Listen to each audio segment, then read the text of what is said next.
Hello friends, எல்லாருக்கும் வணக்கங்க. இன்றைக்கி நம்ம சேனலில் சமையல் கிடையாது. திருக்கார்த்திகைக்கு எப்படி விளக்கேற்றலாம், என்ன மாதிரி பூஜை முறைகள்லாம் பண்ணலாம், ரொம்பவே ஈஸியான பவர்ஃபுல்லான பூஜை முறைகளுங்க. அப்புறம் இதோட சூட்சுமங்கள்லாம் என்ன, இது எல்லாமே நம்ம பார்க்க போகிறோம்.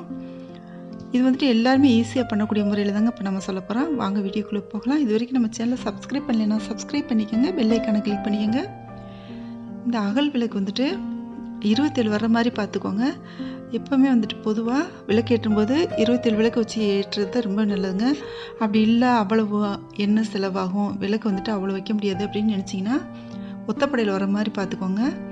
9 விளக்கு, 11 விளக்கு, 13, 15 இந்த மாதிரி உங்களுக்கு இஷ்டப்படி ஒத்தப்படையில் வர்ற மாதிரி பார்த்துக்கோங்க. சாஸ்திரப்படி வைக்கணும்னு சொன்னால் 27 விளக்கு வைக்கிறது ரொம்பவே நல்லதுங்க. அப்புறம் இந்த அகல் விளக்கு எப்படி நம்ம ஏற்றலாம் அப்படின்னு சொன்னால், என்ன செய்யுங்க, அது எண்ணெய் கசியும் ஒரு சில விளக்கு. அப்புறம் நீங்கள் அப்படியே நம்ம ஏற்றினோம்னா என்ன ஆகும்னா, எண்ணெய் இழுத்துருங்க. அந்த அகல் விளக்கு எண்ணெயை நல்லா உறிஞ்சி வச்சுக்கும். உறிஞ்சி வச்சுட்டு அதிக எண்ணெய் பிடிக்கும். இதுக்காக என்ன செய்யுங்க, ஒரு பெரிய பாத்திரத்தில் வாங்கிட்டு வந்த விளக்கு எல்லாமே போட்டு நல்லா கொதிக்கிற தண்ணியில் கொதிக்க விட்டுருங்க. கொதிக்க விட்டுட்டு கொஞ்சமாக கல் போட்டுருங்க. அப்படி போட்டுட்டு அடுத்து என்ன செய்யுங்க, குளிர்ந்த தண்ணிக்கு மாற்றிட்டு ஒரு கழுவி எடுத்துருங்க. இந்த மாதிரி செஞ்சிங்கன்னா எண்ணெய் கசியாது. அடுத்து எண்ணெயை அதிகமாக இழுக்காதுங்க. இந்த முறையை ட்ரை பண்ணி பாருங்கள். அப்புறம் புது விளக்கு தான் ஏற்றணுமான்னு சொன்னால், ஆமாங்க, கண்டிப்பாக சாஸ்திரப்படி புது விளக்கு தாங்க ஏற்றணும் கார்த்திகை அன்னைக்கு. சரி, பழைய விளக்கு ஏற்றக்கூடாதான்னு சொன்னால் வேறு வழியே இல்லை. பழைய விளக்கு இவ்வளோ ரூபா போட்டு வாங்கணும் அப்படின்னு நம்ம நினச்சோம் அப்படின்னு சொன்னால், இந்த பழைய விளக்கு என்ன செய்யலான்னா, நல்லா தண்ணியில் போட்டு நல்லா கழுவி எடுத்துக்கோங்க. நல்லா சுத்தம் பண்ணி எடுத்துக்கோங்க. அந்த கருப்பு கலர்லாம் இருக்கும் அந்த திரி இருந்த இடத்துல, அதெல்லாம் போகிற அளவுக்கு நல்லா கழுவி எடுத்துக்கோங்க.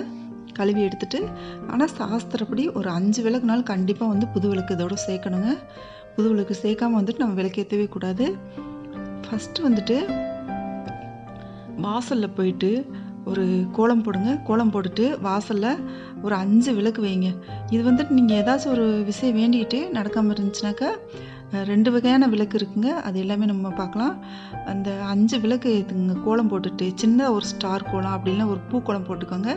சின்னதாக போட்டுட்டு அதில் 5 விளக்கு கண்டிப்பாக ஏற்றுங்க. 5 விளக்கு ஏற்றிட்டு அது ஒரு மணி நேரத்துக்குனாலும் அதை அணையாமல் பார்த்துக்கோங்க. திருப்பி எண்ணெய் ஊற்றிக்கோங்க.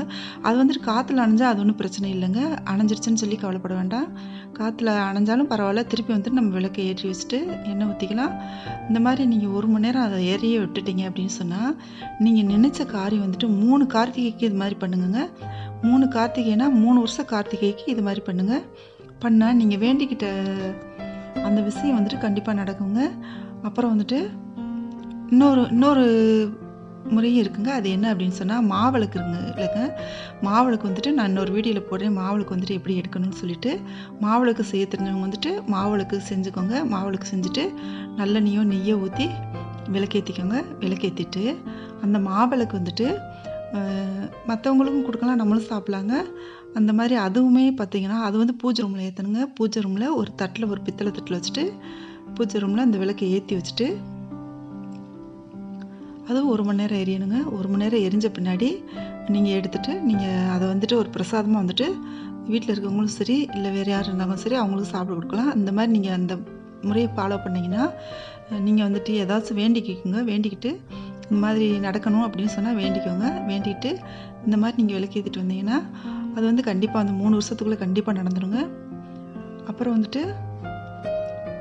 நைவேத்தியம் என்ன பண்ணலாம் அப்படின்னு சொன்னால், நைவேத்தியம் பொரி உருண்டை பண்ணலாங்க. பொரி உருண்டை எல்லாருக்குமே செய்ய தெரியாது. அதனால் என்ன செய்யுங்க, பொரி வாங்கிக்கோங்க. பொரி வாங்கிட்டு கொஞ்சமாக சர்க்கரை கலந்துக்குங்க. சர்க்கரையோ மண்டவெல்லமோ, ஆனால் வெள்ளை சுகர் கலக்கக்கூடாதுங்க. ஒயிட் சுகர், சீனின்னு சொல்லுவோம் இல்லையா, அது கலக்கக்கூடாது. நாட்டு சர்க்கரை அப்படிலாம் மண்டலம் போட்டு கலந்துக்கோங்க. கலந்துட்டு சின்ன தேங்காய் சல் பொடியை கட் பண்ணி போட்டுக்கோங்க. அதில் அது பெசறிட்டு கடவுளுக்கு நிவேதனம் படிக்கலாங்க. தேங்காய் வச்சுக்கோங்க, வாழைப்பழம், வெத்தலைப்பாக்கு, இது போதுங்க. சிம்பிளான நம்ம பூஜை முறைக்கு இது போதும்.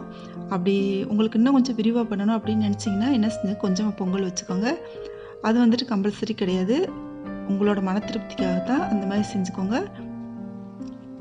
நீங்கள் இந்த மாவிளக்கு ஏற்றுற முறை செஞ்சாலும் சரி, இல்லை இந்த வாசல் நான் சொன்னேன் இல்லையா, கோலம் போட்டு 5 விளக்கு சுற்றி வைக்கணும் அப்படின்னு சொல்லிட்டு வாசல் நம்ம குத்து விளக்கு வச்சுட்டு அதுக்கு பின்னாடி இந்த 5 விளக்கு வச்சிங்கன்னா கண்டிப்பாக நீங்கள் 3 வருஷத்தில் பாருங்கள், நீங்கள் ஏதாச்சும் வேண்டிக்கிட்ட ஒரு பெரிய விஷயம் ஏதாச்சும் வேண்டியிருப்பீங்க, அது வந்துட்டு கண்டிப்பாக நடக்குங்க.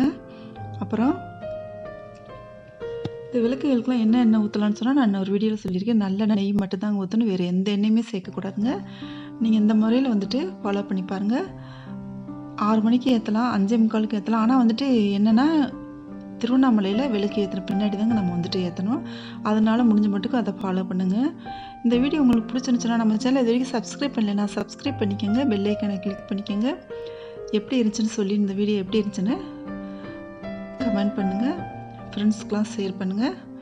நீங்கள் இந்த முறையில் விளக்கு ஏற்றி பார்த்துட்டு பலன் பெறுங்க. இந்த பதிவு இது வரைக்கும் பார்த்ததுக்கு உங்களுக்கு மிகவும் நன்றி. தேங்க்யூ.